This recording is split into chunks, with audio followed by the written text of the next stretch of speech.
আজ আমি শেয়ার করব দাদার রিসেপশনের দিন সকাল থেকে দুপুর পর্যন্ত কি কি খাওয়া দাওয়া করেছিলাম। কাল মেকআপ তো এসে রিমুভ করেছি ঠিকই, বাট কানেরটা আর খোলা হয়নি।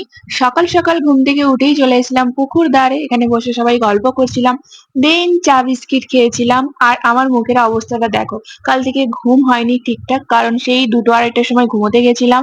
দেন সেই 4:30 থেকে বৃষ্টি শুরু হওয়ার, সেই যে ঘুম ভেঙেছে বৃষ্টির আওয়াজে, আর ঘুম হয়নি। সেই ভোর থেকে পাইচারি করা হচ্ছে।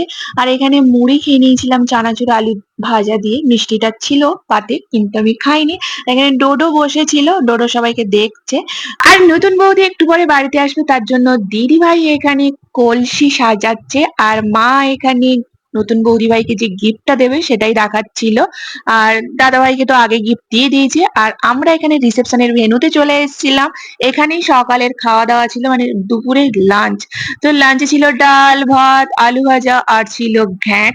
ঘ্যাঁটটা মাছের মুড়ো দিয়ে করেছিল, দারুণ লেগেছিল। আর ছিল মাছের ঝাল।